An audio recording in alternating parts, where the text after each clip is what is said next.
Hey folks, it's Adam Summer for the Heartland Pod. For this episode on January 4th, 2022, I have my chat with Henry Martin, a veteran, a teacher, a coach, and now a candidate for Congress in Missouri's 6th District.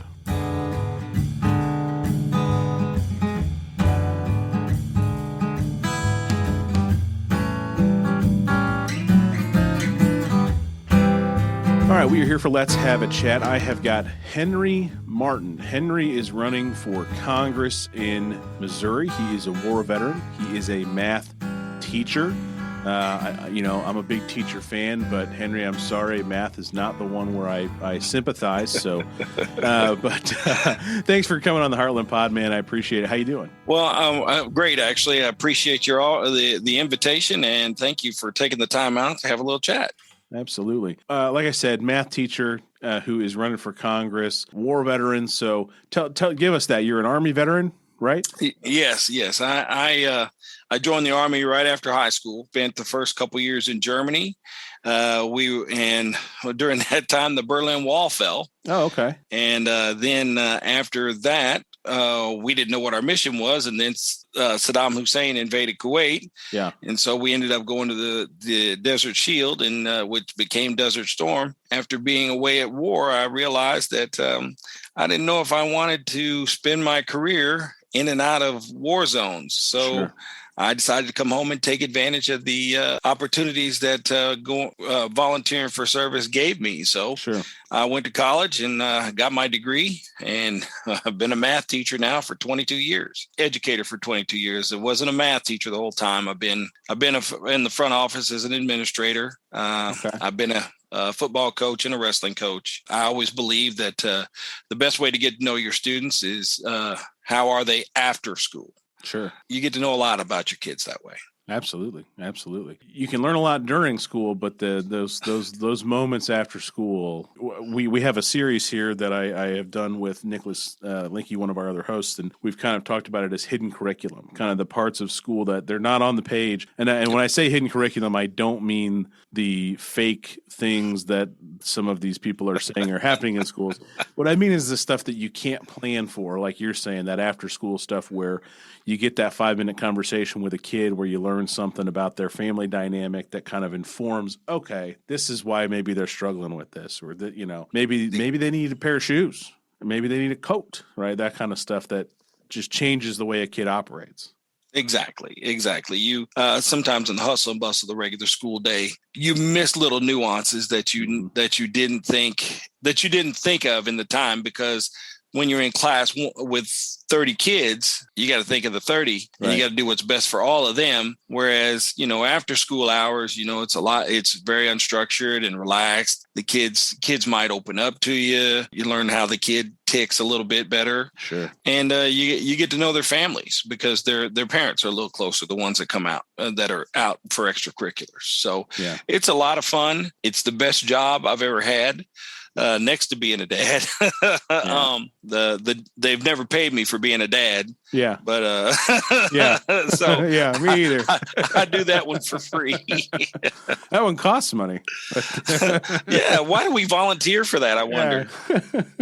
Being a dad is actually, being a podcaster is a lot like being a dad too. I just spend money and do the work. So. So you're running for Congress. I ask a lot of people this who are running for Congress. So I see the family photo on the wall. You've obviously got important people in your life. Is there nobody around you who cares about you enough to say, Henry, you don't have to do this, man? Well, yes, actually. I don't know if it's that they care about me enough, but everybody has a little bit of self-service in there. Sure. Yeah. My daughters and I, we had to come to a contractual agreement. Yeah. As much as I can, I try and limit my excessive travel to no more than once during the regular week. That's Monday through Friday. On Saturday and Sunday, they can come with me, so they can visit the places where I go. My 14-year-old, she's probably the one that's the most emphatic about it. She says, Sure. "Dad, you're away from home too much." Well, I'm not away from home too much. I'm here every day. And so she just wants me all to herself. And Yeah. I said, you got to share. You got to share every now and then. It's okay. I'm always going to be here for you. Yeah. And she just has to have that reassurance. Sure. Why Congress? You're running for the 6th district in Missouri, which, if I'm seeing the map correctly, is still northern Missouri for the most part. Yes. Looks like that could shift. Who knows? Well, we're expecting a shift. I don't know if it'll be significant, but the shift, based on the numbers that we have out of the gate and what the Secretary of State asked of the State House, we may be looking at a huge inroad here, because we have a congressman who is wildly unpopular. Mm-hmm. His actions on January 6th were devastating to him. And believe it or not, we've actually polled January 6th, and many of the voters in the district, they are not happy about anything that happened on January 6th. And I think that is most likely our spot. I expect once we get the word out that, hey, we have a very viable candidate in me, who is more than prepared to go and represent everybody in the district. I don't really buy into a whole lot of partisanship, because I don't think it's productive. I think at this point, I think we're seeing the results of the gerrymandering and the partisanship. And now it's to the point where there's so much intransigence in Congress that we're not seeing the production. I got in this race. I'm getting in this race, or I've gotten in this race, simply because I looked at the landscape in Missouri. The political landscape, Democrats are wildly out of power. So we don't have a whole lot of people that are in seats, right, in the State House and the State Senate. It didn't appear to me that anyone was necessarily stepping up, because they look at the Cook's political report and they wash their hands of it. And this is the kind of stuff. This is why gerrymandering works, because it basically deflates the aspirations of the opposing party. Yeah.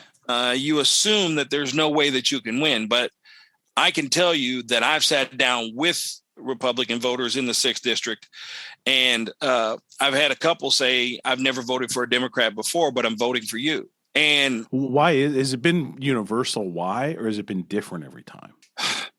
One more time on that question. So the folks who say, "I've never voted for a Democrat, but I'm voting for you," yes. Are you getting the same why behind the what there? Is it the same reason every time, or is it kind of nuanced and different? Yeah. Well, a lot of time they want to see someone who's going to show up. Sure. Because many of the people I've talked to have been in the most rural areas of the 6th district. And a lot of those folks, they want to see a representative who's going to come and represent them, who's going to come and talk to them and find out what's going on. Gerrymandering has basically taken away the representation from the representative, because they don't really have to go out and visit their constituents, because their reelection is baked into the cake. They can insult 40% of them. That's right. They'll make the other 60% happy, and they don't have to worry about what else they do. Yeah, their reelection is baked into the cake. And so because of that, there's a disconnect in our most rural areas. My campaign manager and I talk all the time about the fact that we're seeing we're flyover country. Yeah. Democrats, I spend hours on the phone trying to raise money for the campaign. And people who are in the know, when you call them up, they say, "Okay, well, what's the situation?" And so we tell them what our polling numbers are showing right now. and then they look it up on Cooks. Well, right now we're not going to donate. We want to see blah, blah, blah, blah, blah, blah. Right. So we end up kicking the can down the road, and Missouri's late primary date, it puts us into a 90-day window to raise enough money to mount a significant offensive and increase that name recognition. Sure. So there are struggles on all sides of this, but I'm in this race because 100% of the people in the district deserve to be represented, not just the 60% or the 51% that are voting for Sam Graves, or 60% as they bake the cake. I still know that there are plenty of votes out there to be had, but we've got to wake the sleeping giant of Democratic voters that are in the 6th district. Today, I'm wildly encouraged by Stacey Abrams announcing that she's getting in the race in Georgia. Yeah. Her method for getting out and talking to the voters and meeting them where they are and finding out what it is that they want us to do.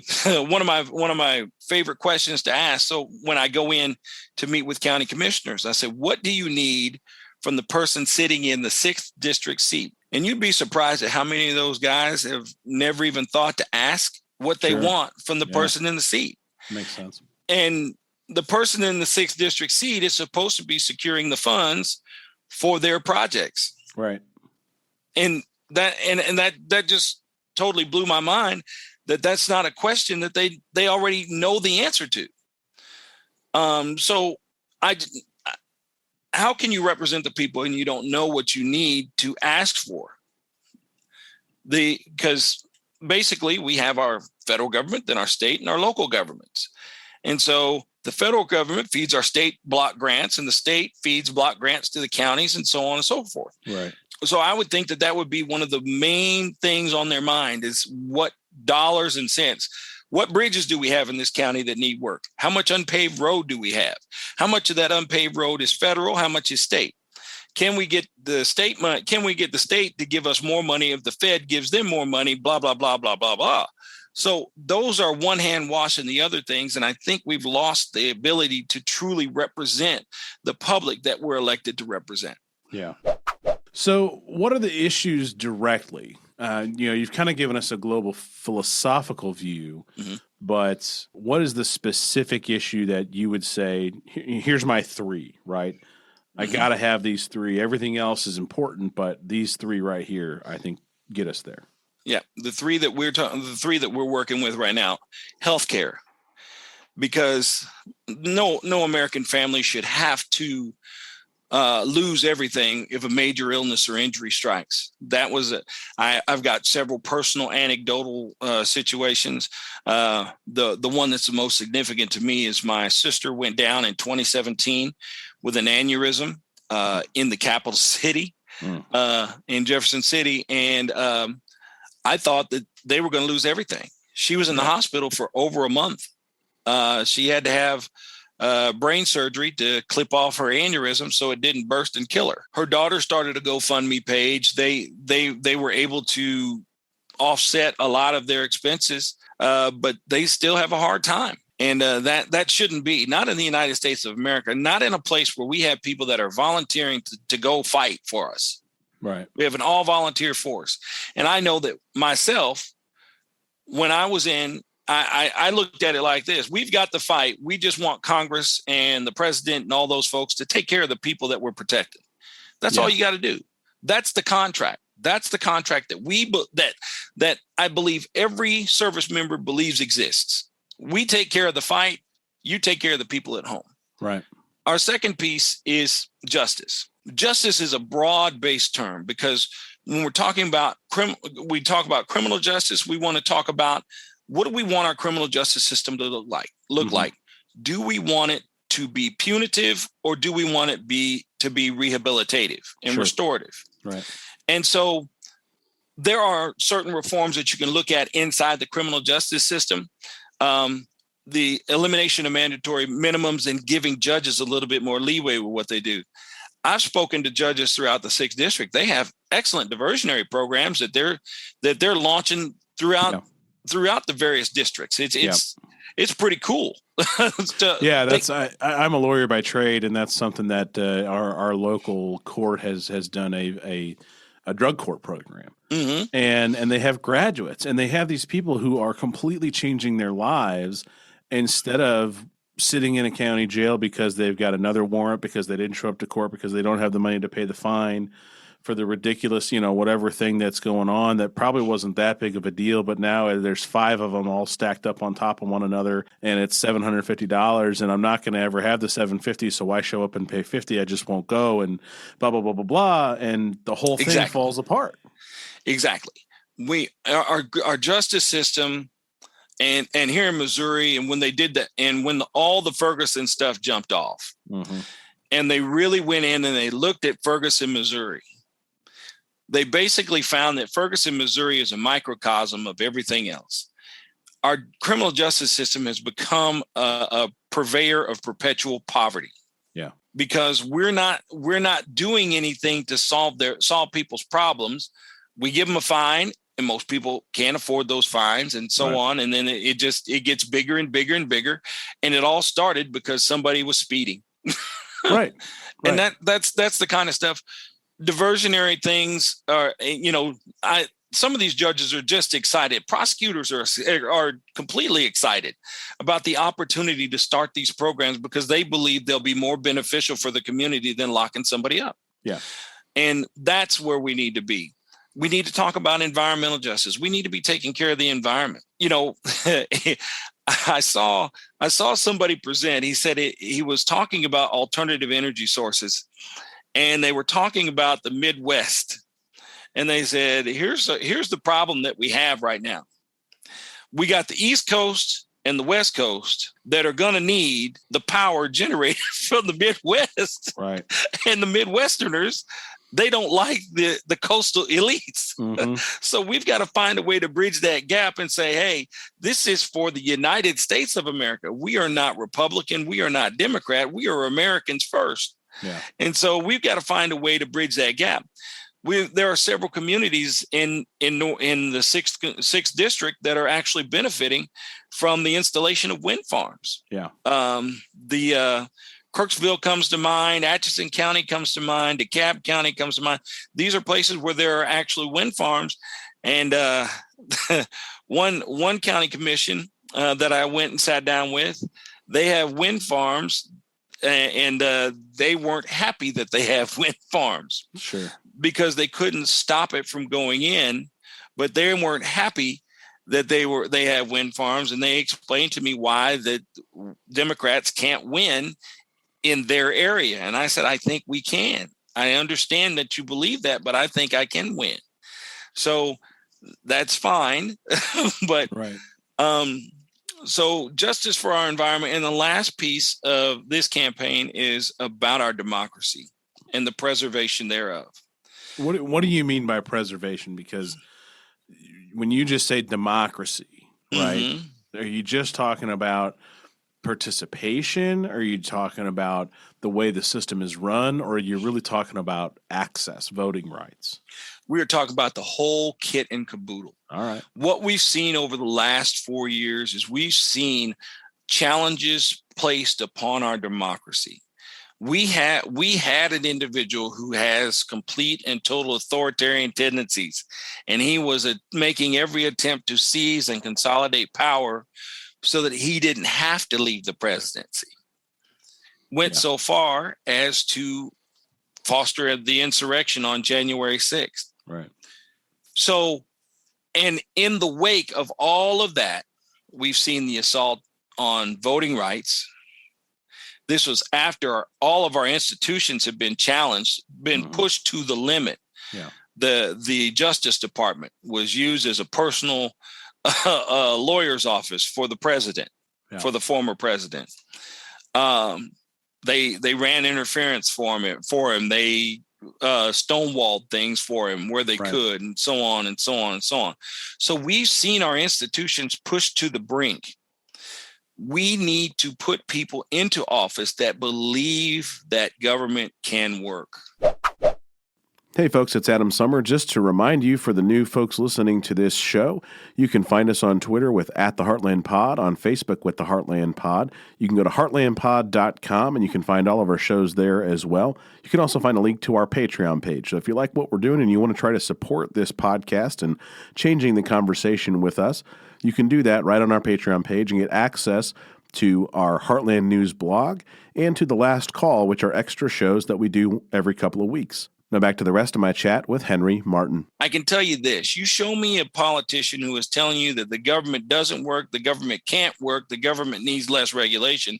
I'll show you a person that has no motivation to change the way things are done in government. I've been talking about that for a long time. Before I was doing a podcast even, that to me, the last at least decade, and I think longer than that, it feels like so many of the folks in the Republican Party and that are running for office as Republicans, that their goal is to get in, break it, and then say, look, it doesn't work. Exactly. Instead of just doing the work, instead of just actually using the system in the way that it's set up. And, we can disagree on how big the system should be, but there's a difference between having an operational system and just having a broken system. Exactly. That is what I'm trying to promote. If you tell me that the government has too many regulations, I ask you, what are examples of those regulations? Right. My opponent will tell you that the waters of the United States impedes the American farmer. Well, I read what the waters of the United States is designed to do. It is designed to preserve drinking water and certain natural habitats for certain animals along our rivers and streams and lakes. And guess what?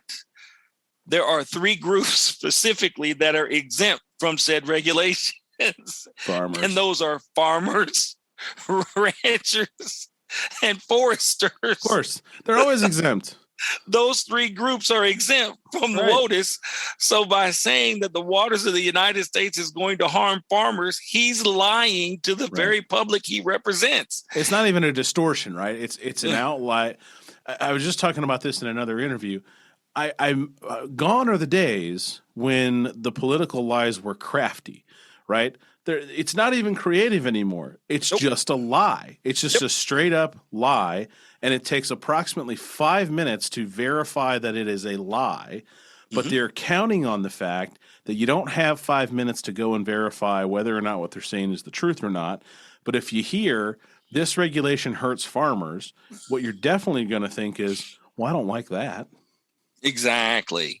And you stop, and that's it. They count on people just trusting their word because they've gotten so used to lying. And some of it is because I've this new phrase I've started to use is emotional porn. That's what some politicians and some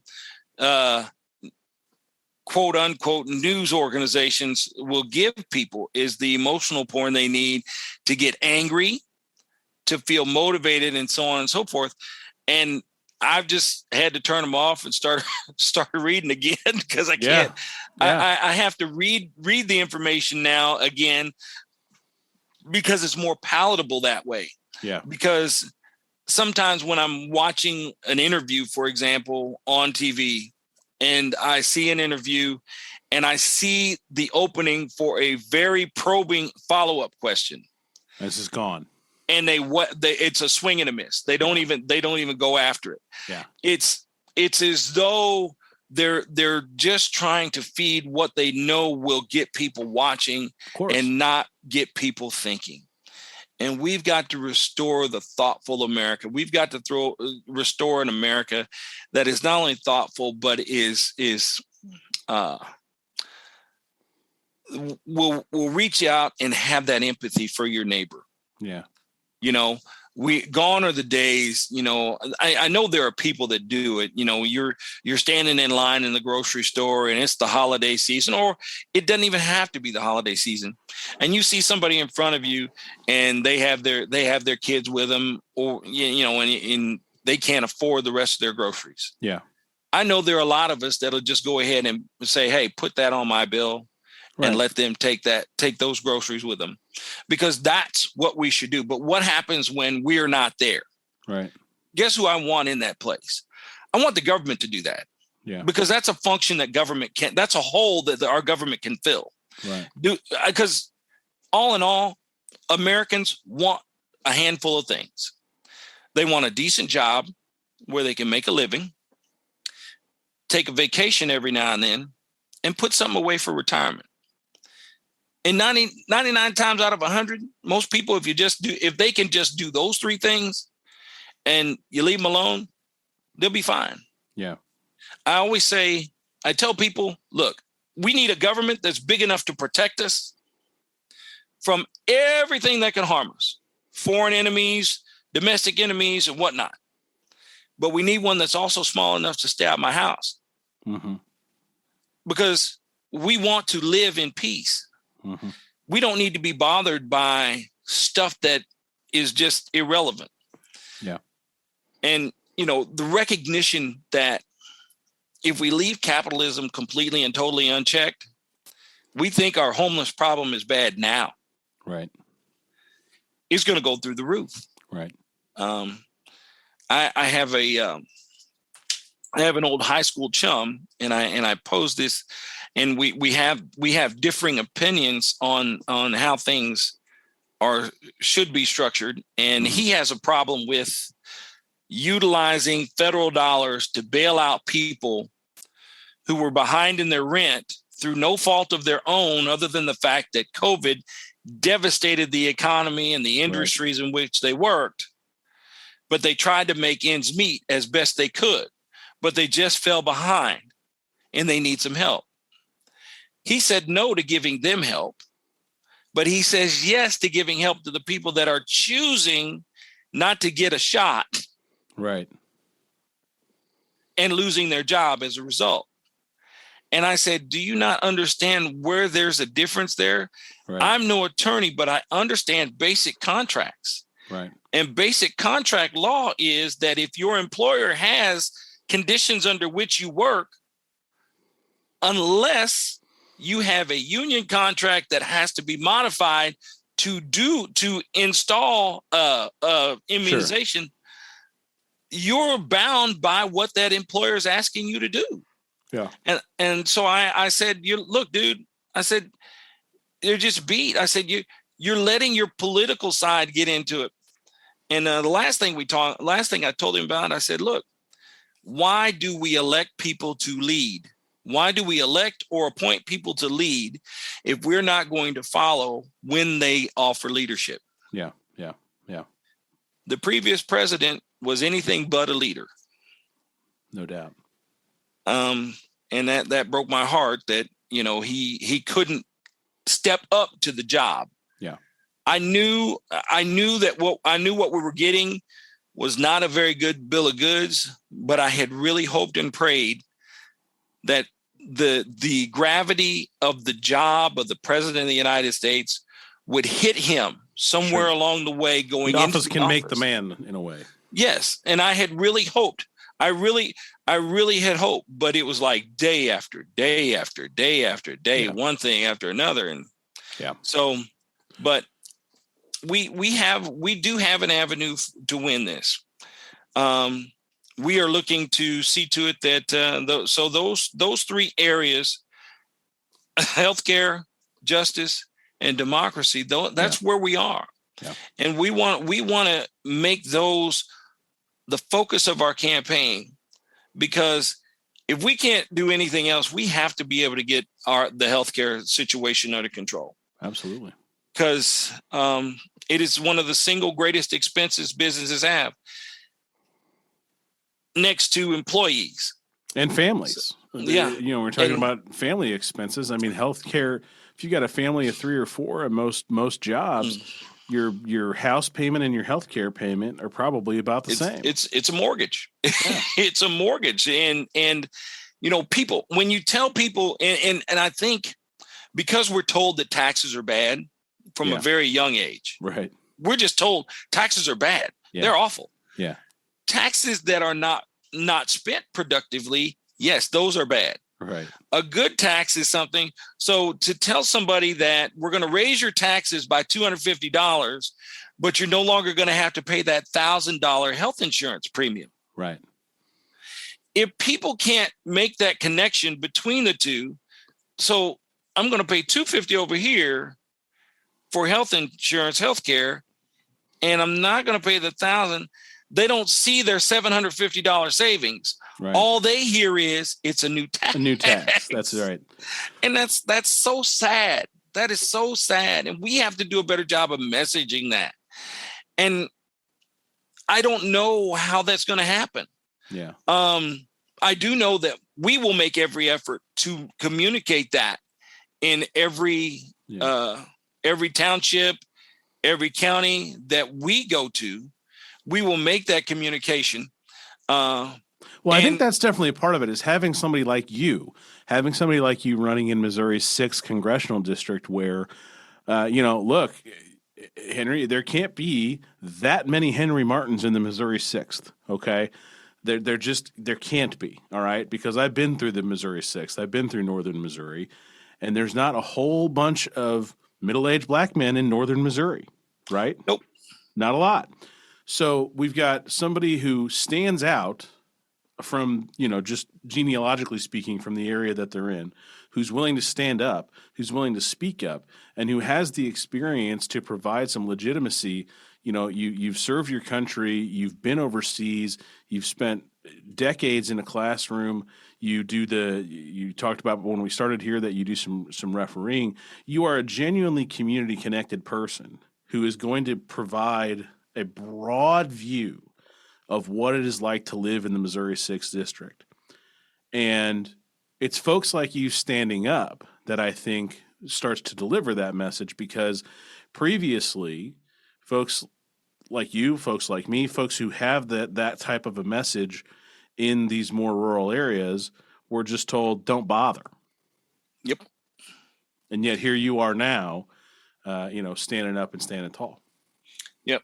And that's the message I try to communicate frequently. Hey, it's no longer wheels up over Missouri. No longer. Mm-hmm. We can't afford it.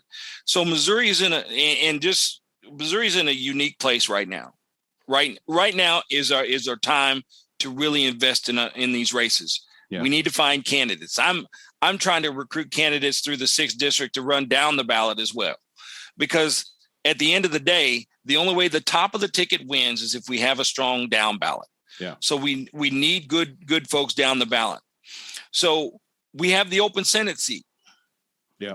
Right now, the 4th district seat is open because Vicky Hartzler is running. Yeah. The 7th district seat is open because Billy Long is running. Right. So that's 3 open seats right now. And there were rumors, but I'm thinking that they were just rumors. But Jason Smith was supposed to be getting in too. Sure looks like he's still trying to run, but we'll see. Yeah. So we'll see what happens. But we know we have 3 open seats, and we've got a vulnerable guy in Sam Graves that we have data that says that that the folks want to see the Republicans denounce January 6th, and they think it's a big deal when people are trying to undermine the democracy. I want to close out with you.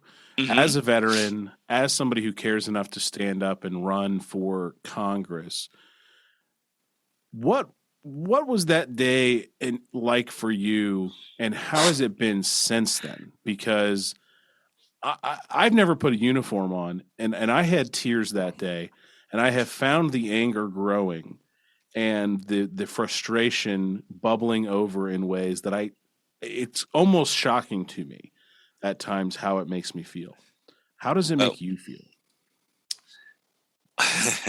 Well, I'm going to tell you, that is the single greatest insult to every person in uniform. Yeah. Every person that has laid down their life for our country. You need to understand where all of this comes from. We have a country where we had people fighting for this country that didn't see them as anywhere close to equal. Yeah. My family has got 6 generations in the military. Currently, my son and my nephew are serving. My son's at Fort Hood. My nephew's somewhere off aboard ship. He's stationed out of Hawaii. And to me, we stomped on the graves of every service member that is in Arlington National Cemetery, because that's not what they fought to protect. Yeah. They did not fight to protect your right to overthrow your government. They fought to protect your right to speak out against your government when your government wasn't living up to expectations. Right. We have an obligation as citizens to accept the results of our elections, because that is what we do. We expect every person to be held accountable for his or her actions across the board. Mm-hmm. So last time I was asked a question similar to this, I kind of broke a little bit. So I'm trying to keep myself together. So I need you to understand that it hurts. It hurts. It's as though your sacrifices are for nothing. Yeah. Yeah. Because people don't appreciate what they have. I didn't like that Donald Trump was elected president. Right. But I accepted it because that was what the vote total said. That's what our law said. Right. And I hoped and prayed for the best when he took office. But we have people that are actively still trying to somehow overthrow the government or change the rules enough to where they can fix the vote to their liking. Yeah. Yeah. That's the makings of an authoritarian regime. And I'm hoping that we can wake up all of these people throughout Missouri to say, hey, this is not who we are. Our country has a difficult past, and that's just what it is. It's our past. But if we don't accept that past and realize that we move forward together as a group and we can be stronger for it, if we don't do that, then we are destined to the very failure that we fear. Yeah. We have a lot of potential in this country, but we have got to reconcile ourselves with our past and our present. Yeah. Yeah. The original sin of the country has to be embraced. We have to recognize it. We have to deal with it.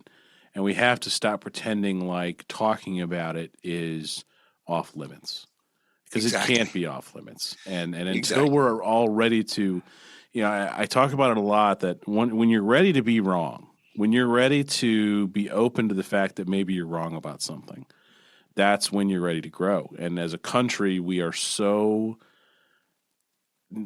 such need of people being ready to be wrong about something. And it's okay. It's okay. Accept it.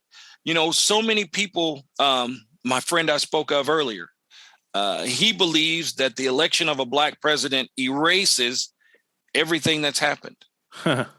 He believes that it erases everything, and everything's now fair. Sure. And I have to explain to him, I said, dude, I need you to really look at our institutions. Yeah. And I need you to look at the history inside of our institutions and why people are calling for changes within those institutions. Because some of those institutions have been specifically designed historically to keep people like me in prison, period. Or to deny me an opportunity, period. Yeah. I accept that. I am not defined by that. My life has been very successful by any measure. I have been very successful. I don't let the past dictate what I can do. If there's something that I believe I want to do or go after, guess what? I'm on the route to go down that road. Yeah. And I want more people to feel empowered like that. Yeah. Because everybody, I always have to remind myself, because I have 4 children, And 4 children with the exact same stimuli can give you 4 completely different outcomes. That's right. Yeah, that's right. And that's just the reality that we live in. Yeah. So knowing that you can have the exact same stimuli and have 4 completely different outcomes, you have to realize that what worked for kid A may not work for kid B, C, and D. And so that's the same thing with Americans. Just because you went in, put some money into something, doesn't mean it's going to fix the problem. We have to fix the systemic issues. We've got to understand that we're in this together. I think that once working families stop looking at this from the prism of the culture wars and start looking at it as, hey, that guy really doesn't want my stuff. He's not coming to get my stuff. He wants an opportunity to earn my stuff, earn stuff just like I've got. Right. That's all anybody wants in America. Right. I just want my opportunity. Yeah. Hey, you got a nice Camaro, Doc. All I want is an opportunity to earn myself my own Camaro. Right. That's it. I like your car. I want to earn a car just like yours. Right. So why can't we have a system that gives me that opportunity? Why do we have to be stuck with a minimum wage law and not a minimum wage commission? Eliminate the politician in that equation. Establish a commission. Robert Reich, I do follow his blog a little bit, and I watch his videos every now and then. He said one fix for the minimum wage would be to eliminate the need to have a vote on it. Establish a minimum wage commission. That commission examines the market details and forces and raises the minimum wage with the market forces. That way, people who are working minimum wage jobs can work with dignity. Yeah. And I find it completely ironic how people on the right oppose raising the minimum wage, while at the same time they oppose the social safety net. Right. And I'm like, you do realize that if you raise the minimum wage, you won't need the social safety net. A lot less social safety net. Yeah. Yeah. If everybody's actually able to get across the high wire, you don't need the safety net. So. And we're just not having the right conversations. And most people are just talking at each other, and they're not really listening or paying attention to what's really happening. I don't want to argue with anybody. I really don't. I want to have discussions, because it's more productive if we can sit down, meet eye to eye. Let's talk about the issue. Okay. So I'd like to see us raise taxes on the extremely wealthy. Okay. You don't want to see your taxes raised. Okay. So are you extremely wealthy? Right. No. Oh, but Henry, I'm going to be. Didn't you know? And that is the aspirational nature of America. I'm gonna be. That is the aspirational nature of America. I can tell you that as an individual, patriotism is subjective. Yeah. People's patriotism is subjective. Some people believe that you're showing patriotism if you stand for the national anthem. I don't believe that. Yeah. Yeah. I believe you show your patriotism in lots of other ways. How are you treating your neighbor? Yeah. How are you treating that guy that you might disagree with? Do you look at them as the American that you are, or do you look down on them because they choose to do something that you choose not to? Yeah. We're so busy fighting about these little things. The people that are in power, they keep power, because as we're fighting, they're passing laws or not passing laws, right, and ignoring us because we're too busy fighting right, and not doing enough. Hey, we sent you to Washington to represent all of us. Right. I don't agree with that guy, but you are his voice in Washington. Yeah. So if you're voting against the Build Back Better plan, or voting against the bipartisan infrastructure bill, like my opponent has, or basic things like, I don't know, certifying the election, you're voting against those things. You're not representing us. Right. You're representing your personal issue. Right. And that is not what you're sent to Washington to do. Yeah. You were sent to Washington to represent the body public. Period. Yeah. My personal position on things goes out the window when it's time to represent people or time to make decisions for a large group. Yeah. I've been a building principal, had to make decisions that you don't really want to do, that somewhere it rubs up against your moral fabric. Sure. And you're like, but this is the right decision in this moment. That's what leadership is. And so that's why we need leaders. We need people who are in place to make those decisions when we're not there. Because if you're floating a tweet trying to figure out what you should vote, that's your problem. You're not willing to take responsibility. You defer it to everybody, and you give everybody power. Well, I can tell you that in a situation where while I was in the Army, they did not ask us if we wanted to fill sandbags. Right. They didn't ask us. They told the commanders told the NCOs. The NCOs told us we're filling sandbags today. Right. That's what we're doing. Period. Yeah. They didn't ask if it would be a good idea to fill sandbags today because you don't do that. You have to have somebody at the top who's accountable and people beneath them who are also accountable to get the entire job done. Yeah. That's what I want to bring back. I want to bring back that representation. I want to bring back a passion for the work of representing people, because gerrymandering has taken it away from us and we don't know what it is. Remember, I said earlier, we have county commissioners that don't know what they should expect from a representative in Congress. Right. And that is part of the problem. Yeah. So how can folks, if they want to support you, how can they find you? Where can they find you? I know on Twitter, Henry Martin for Congress, it looks like at HM for Congress. Yes. And my website is henrymartinforcongress.com.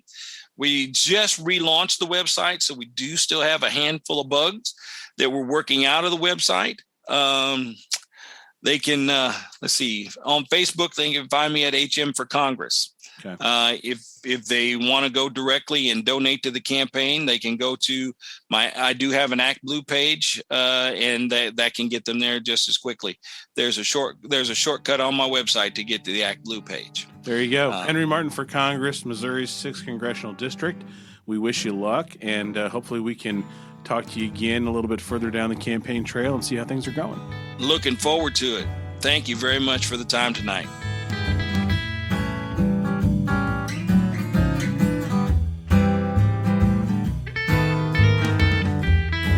The Heartland Pod is a production of Mid-Map Media, LLC. Follow us on Twitter with @TheHeartlandPod.